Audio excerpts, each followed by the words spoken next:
Орой минь төргий 2012 оны сонгуулийн сурчлагаа дуусгаад 5 хоног үлдээд байна. Сонгуулийн сурчлагын туршид Ардсан намын албан ёсны мэдээллийн их усүр байх олуулаа мэдээллийн хөтөлбөр энэ удаагийн дугаараа эхлэхэд бэлэн боллоо. Олуулаа ялна шүү гэсэн сайхан ураараар өнөөдрийнхөө хөтөлбөрийг бид эхэлж байна.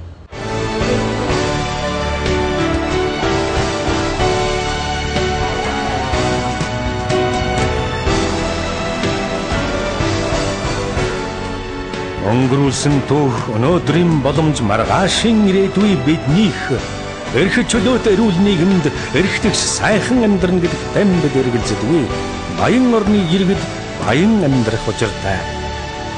Олуулан ялан шүү. Ардчилсан нам. Энэ жилийн сонгуул хэд хэдэн онцлогтой. 1990 оныг иш тооцвол анх удаа холимог системээр явагдах гэж байна. Мөн улсын их хурл нийслэлийн сонгуул хамтдаа явагдана. Мөн Америк нэгдсэн улсаас авчирсан ухаалаг машинаар сонгогчдын саналыг тоолох гээд олон давуу талтай юм. За гэтэл тэр онцлогуудын нэг болох санал тоолох машиныг гацаж будалдаг. За иргэдийн өгсөн саналт нь булхаал өөр орно гэсэн мэдээлэл сүүлийн үед хэвлэлүүдээр эрчимтэй цацхоллоо. Энэ машинуудыг анархичууд худалдахдаа зөвхөн Монгол зориулж програм зохиосон эсэх мэдэгдэхгүй байгаа. Системд нь хэний өмч гэдэг нь бас тодорхойгүй. Ийм нэгэн өндөр үнэтэй эргэлзээ бүхий машинаар монголчууд та бид төрийн сонгуулийн хувь заяагаа шийдвэрлэх гэж. За бүр цаашлаад санал тоолох машиныг сонгуулийн ерөнхий хороонд улсын хурлын гишүүн Зандаа Хүүгийн инх болдыг шахсан гэсэн гүтгэлэгч гарах боллоо. Тиймээс олуулаа мэдээллийн хөтөлбөр энэхүү санал тоолох машины хэр найдвартай эсхийг лавлахаар сонгуулийн ерөнхий хорооны мэдээлэл технологийн төвийн дарга Эрдэнэтээс дараах тодорхойлгыг авлаа. Энэ машина бол 1001 алдаа гаргадаг ийм маш сайн машин гэж тайлбарлаж оруулж ирсэн. За энэ машины найдвартай ажиллагааны хувьд бол мэдээж хэрэг компани бол өөрөөсөө 100% баталгаа өгж байгаа. За энэ машин хэрвээ буруу тоолсон юм байх юм бол бид нар бүх хариуцлагыг 100% хүлээнэ гэсэн байж байгаа. За энэ дээрээс бид нар яаж байгаа гэхээр тагнуулын ерөнхий газар мэдээлэл шуудан харилцаа холбоо технологийн газар манай мэдээлэл технологийн төвөөс хамтарсан ийм ажлын хэсэг гараад энэ ажиллагааг энэ машинд итгэлийг нэмэгдүүлэхэд ийм баталгаажуулж гэрчлэгээ олох ийм ажлыг хийсэн. Яг жинхэнэ сонгуульд ашиглах бодит саналын хуудсыг 51 төрлийн саналын хуудас байж байгаа. Тэр 51 төрлийн саналын хуудаснаас 20 ширхгийг хэвлүүлж аваад за тэрийг 1000 удаа уншуулхад бол бас ямар ч алдаа илрээгүй буруу тоолоогүй гэсэн үг тийм ээ. За ийм учраас бол бид нар бол энийг бас нэлээд найдвартай юм байна. Энэ бол бас зөв тоолох юм байна гэдгийг яаж бац гэрчлэгээ олгосон байна. 2012 оны нийслэлийн иргэдийн дэвшдийн хурлыг сонгох сонгуульд Ардсан намын 45 нэр дэвшигчийг ахлан орж байгаа улсын их хурлын гишүүн Улсын Баатар Батуул өчигдөр хотын дарга мөнх хоёрыг Игэл телевизийн халт мэтгэлдээнд урьсан байна. За хотын дарга харамсалтай нь ирсэнгүү. За Батуул гишүүн ганцаараа оролцож хөтөлбөр зорилго мөрийн хөтөлбөрөөр танилцуулаад өнгөрчээ.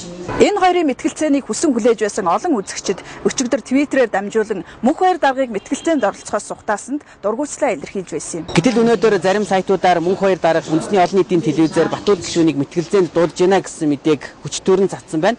За үнэн дээр энэ мөнх хоёр даргын өөрийнх нь дуудаж байгаа мэтгэлцээ биш. За харин үндэсний олон нийтийн телевизийн хийхээр төлөвлөсөн бүх намуудын төлөөлөл оролцдог нэвтрүүлэг юм байна. Сонгуулийн ерөнхий хорооны дарга Лувсанчийн баталснаар үндэсний олон нийтийн телевиз 14 нэр дэвших субъектүүдэд ижил дэх хэмжээтэй цагийг олгож сонгуулийн сурчлагыг гүн төлбөргүй хийж байгаа. За өнөөдөр 6 сарын 21-ний пүрэв гарагт за 21 цаг 35 минутаас 90 минутын бүх намуудын төлөөлөл оролцсон тийм нэвтрүүлэг мэтгэлцээ нэвтрүүлэг гарна. Газар хөгжил гэсэн сэдвээр ярилцах юм аа.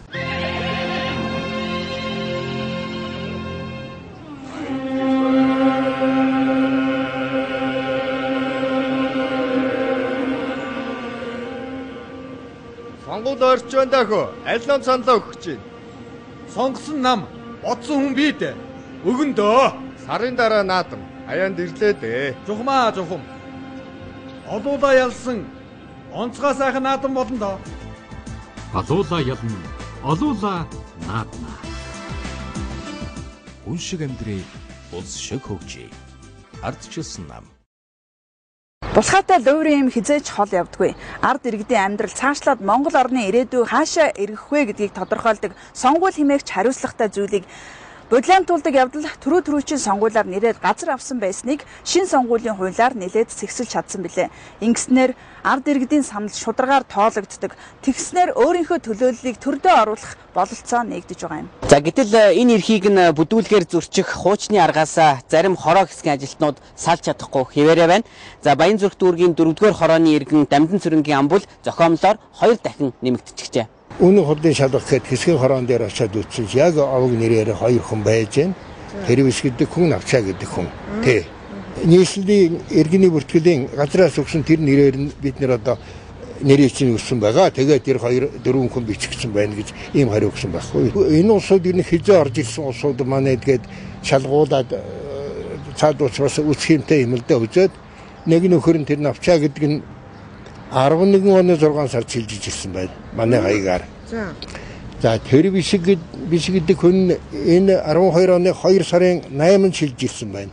Тэгээ ийм холоор одоо холоос тэмтэрч холоос захиалж айлд хүн суулгаж 2 хүнтэй болцоход ингэж байж байгаа юм. Тэгээд энэ сонгуулийн өөр юм шиг л байж энэ тэр биш гэдэг нь өчигдөр надтай уцаар ярьсан. Уржиг дээр. Би тэр биш өнөө таны хаягаар бүртгүүлсэн гэж байна. Хаягаар бүртгүүлсэн гэсэн чинь би бол орон гэргүй хөөн уг нь хөгжмийн зохиолч хөнгөлдөө гэж байна.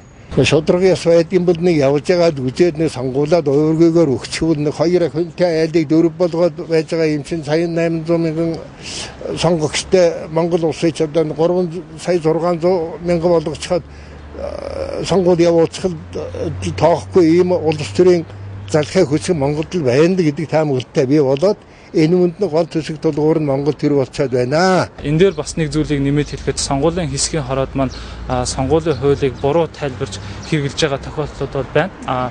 Сонгогчдын нэрсийн жагсаалтыг сонгуулийн хэсгийн хороонд өөрийн байран дээр ил тавиад сонгогчдод танилцах боломжоор чөлөөтэй хангах ёстой. Аливаа юм зоригтой байдаг. Тэгвэл Дамжин цэрэнгийн амбул дээр тэр биш Навчаагийн 2 хүнийг ямар зорилгоор нэмж бичсэн байж таарах вэ?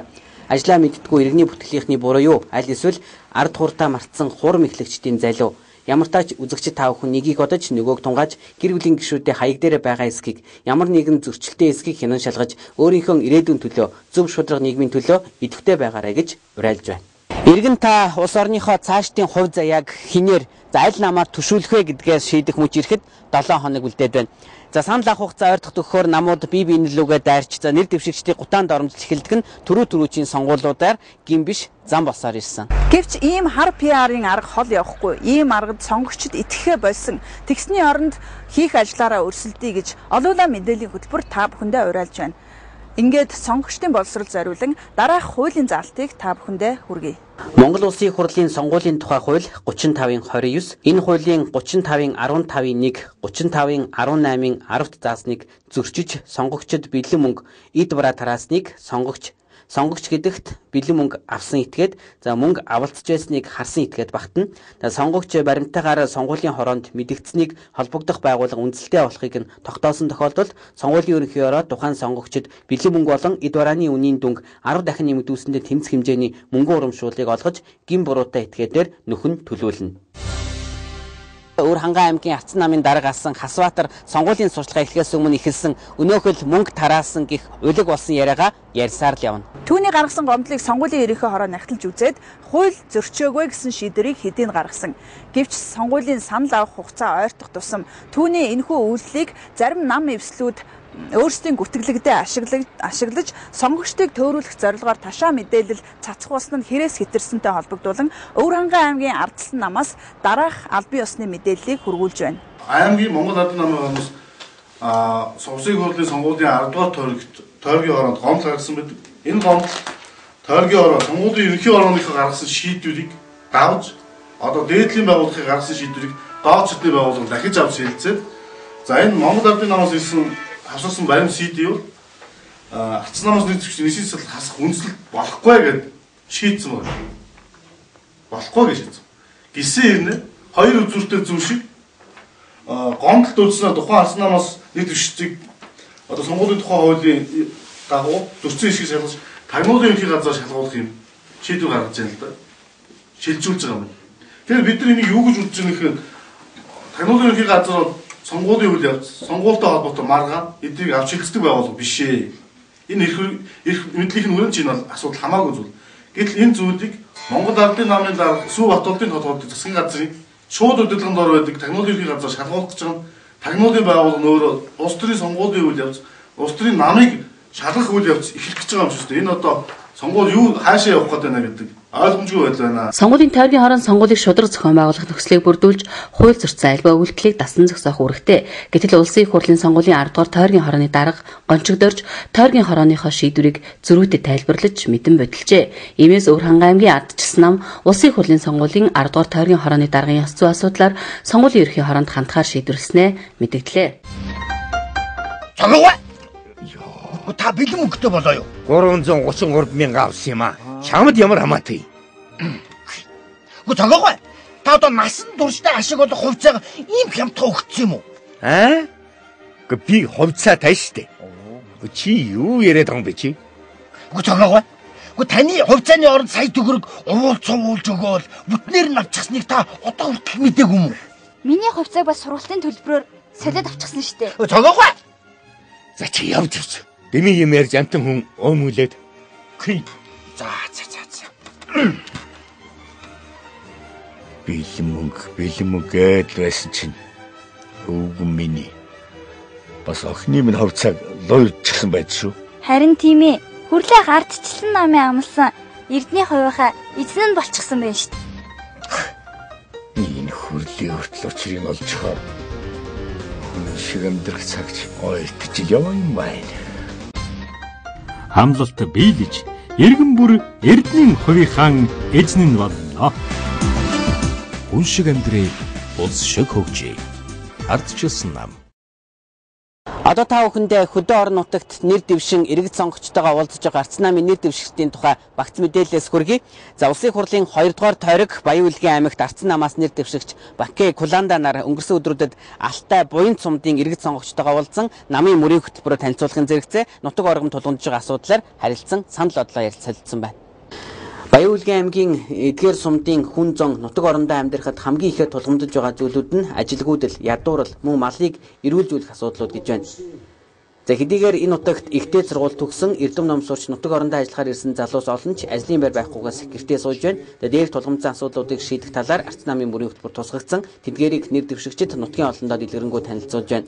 Баян-Улгичүүд Арц намаас илгээгдсэн Бакэ Куланда нарыг талархан хүлээн авч дэмжинэ гэдгээ илэрхийллээ. Автаа сумын нийт эмэгтэйчүүдийн өмнөөс бид бүхэн таны төлөө та бидний төлөө итгээрэй гэж хэлмээр байна. 5 аймгийн одоо энэ Бэкода аймаг сумын одоо өнөөдрийн хөгжлийн хэр хайпун маш өгцөн. Энэ тал болон одоо мал эмнэлэг үйлчлэгийн албаны усудаа энэ үлдээ холбоотой ажиж мачтай анхаарал тавьсан юу тийм болов та бүгд маань одоо мөрөг хөтлөө энэ асуудлыг одоо тусгаж ажиллах зөв болов гэж одоо миний хувьд хүсэж байна. Та бүхэнд ажилд амжилт хүсье. Алтай сумын иргэд өмнө нь Монгол Ардын намыг олон удаа дэмжиж ирсэн боловч өнөөдрийн хүртэл нутаг оронд нь тулгамдсан асуудлууд нь шийдвэрлэгдсэнгүй. За альва зүйл зөвхөн танил талын шугамар явж гэнэ гэдгийг шүмжилж яасан юм. Иргэд энэ удаад Арц намд итгэл хүлээлгэнэ гэдгээ хэлж байна.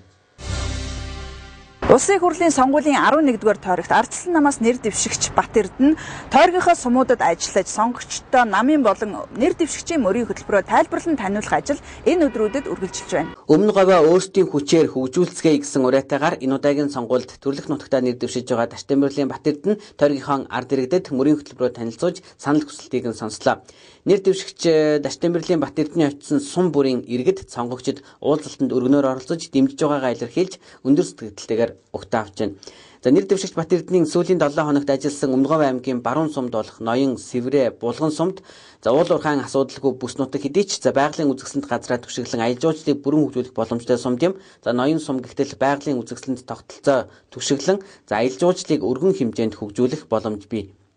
Монголын бүхэл салбарт өнөөдөр анхаарал татж байгаа шиг өмнөговчууд маань өмнөөс бидний хойч үе залуучууд маань өөр ач холбогч маань Монголд дэлхийд өнөөдөр Монголын баялагын биш өнөөдөр бадамцаа хичээлдгээр өмнө говийн ухамсарт хүмүүс нь гайхагдсан анхаарлыг татсан тийм цаг үе ирнэ гэж би боддог. Тэр ирэх цагийг ойртуулахын тулд би та бүхэнтэйгээр ингэж улам ойртонсон танилцах ёстой. Булган сумын хувьд улсдаа улаан лойлороо дэлхийд бол үлэг гөрүүлийн үлгийн нутаг гэдгээр алдартай. Энэ сумын 200 гаруй айл өөр хүнсний ногоо тариаж өрхийн хэрэгцээг хангахын зэрэгцээ аймаг орон нутаг цаашлуул улсдаа экологийн хүнсний ногоо нийлүүлэх хөдөлмөрч ард түмэн. Нийт дэвшигч Бат Эрдэнэ очсон сум бүрийн ард иргэд нутгийн хүүгээ хүндэтгэн ухтаж сонгуулийнхын ажилд амжилт хүсч алсын храдгаа дэлгэж хурдан морь үлэглэж өмнө говаа өөрсдийн хүчээр хөгжүүлэх уриалгыг нь дэмжин амжилт хүсэж байна. Өмнө нь говь алтаачууд Монгол ардын намд дангаар итгэл хүлээлгсээр ирсэн. Тэд нутаг орноо хөгжүүлэхийг, өөрчлөхийг, шинчлэхийг хүлээж байсан. Гэвч тэдний өмнө тулгамдсан асуудлууд одоо хүртэл хിവэр үргэлжилсээр байна. Тиймд энэ удаагийн сонгуулиар говь алтаачууд өөрчилсөн шиг өөрчилж, ардсан намаас нэр дэвшигч Балдан жавын ариун сан дэмжихээ илэрхийлж байна. 22 жилийн турш нэг намын хитгэн хүн говь алтай аймгийг ээлжлэн захирч байгаагийн улмаас өнөөдөр алтаачууд юу хожив, юу хөгжив гэдгийг тэднээс асууж байгаач хариулт эс олж чадна. Энэ байдлыг ардсан нам л өөрчилж, шинчилж, шинэ хөгжлийн 90 үеийг авчирна гэдэгт алтаачууд итгэж байна. Хэрвээ тэр татвар иргэдийн маань оруулсан миний цалингаас авсан та бүгдийн энэ урд цагтаар дааран байж, чичрэн байж, өнөөдөр ирээнлүү явж гахаажиж, зов зүдэрч явсан тэр татварын мөнгийг өнөөдөр Алтай хотынхоо өөрсдөө хэцүү тэр асуудлуудыг ярилцж байгаа шийддэг байсан бол бид нар нэлээд олон асуудлыг шийддэг энэ боломж бас гарч ирэх юм аа. Говь алтаачууд өнөөдөр ийм л байдалтай байна. 2008 оны сонгуулийн өмнө ч энэ асуудлууд яригдчихлээсэн. Өнөөдөр өөрчлөгдсөн зүйл огт алга. Ард түмэн энэ удаагийн сонголтоороо Алтай хотоо өөрчлөхийг л хүсэж байна. Шинэ Алтайг өөрчлөх ардсан намын мөрийн хөтөлбөрч тэдний сэтгэл нийцж байгаа гэдгийг иргэд хэлж байгаа. Улсын хурлын сонгуулийн 5 дугаар тойрог буюу Говь Алтай аймагт ардсан намаас нэр дэвшигч Балдан жавын ариун сан хэлэхдээ. Говь Алтай маань 9 мөлөг сум биш. Алтай хот гэж олон хотуудтай зэрэгцэн хотын хөгжлийн бодлогоор тодорхойлогдож ирээдүйн рүүгээ харсан хороололтой нэгдсэн халаалтын системтэй гэрэл гээгээтэй бизнес өрнөсөн тийм том төв болно гэдэгт би итгэлтэй байна. Ийм учраас эхний гараа алтайчууд Алтай хотоо босгох ёстой гэж би үзэж байна. Өөрчлөлт шинжилтийг хүссэн алтаачууд шинэ Алтайн төлөө нэгдэж байгаагаа илэрхийлэн түүнийг батламжиж гарын үсэг зурсан юм. За энэ нь нэр дэвшигч ариун санг их зүйл хийх өндөр хариуцлага ногдож байгааг сануулсан үйл явдал болсон юм а. Facebook хэрэглэгч Монгол залуус хамтраад арчлын сүлд дуу болох хонхны дууг олуулаад дууж клип хийлгэсэн. Өнөөдөр цахим ертөнцид жинхэнэ дуйлаан тарж минут секундээр Facebook-ийн нийтчүүлжээгээр түгэнд харж байна. Ардчлалыг дэмжиж өөрсдийн сайн дурын итвэх санаачлагаар бүтээсэн энэхүү сайхан бүтээлийг ардчлан нам талархаалтайгаар хүлээн авч нийт Facebook хэрэглэгчтэй гүн талархлаа илэрхийлж байна. За ингээд олуулаа мэдээллийн хөтөлбөр өнөөдрийн дугаараа Facebook-тэй хийсэн тэр сайхан уран бүтээлээр өндөрлөж байна. Олуулаа ялна шүү.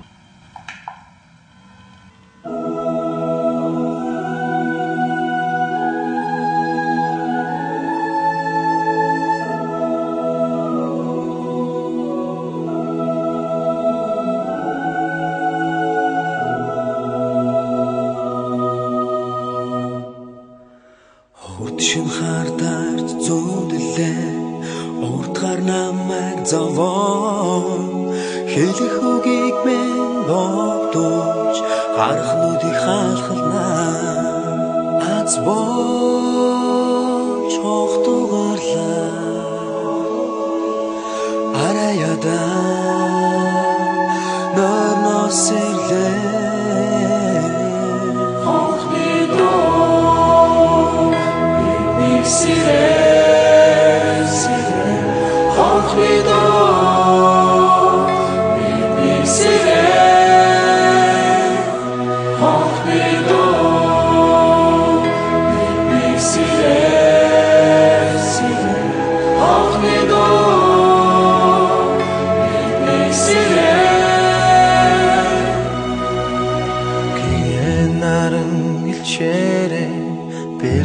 толгодыг гисгээ бэлэгдлийн хонхон игшээрээ норноос бүхнийг сэрээ хөглөө намайг сэрээсээ өнгөлөх хонхны дуу өртөөлөн чурацаа хүргэн талыг дуулаарай хаяа бэлэгдлийн хон бидний хүслээ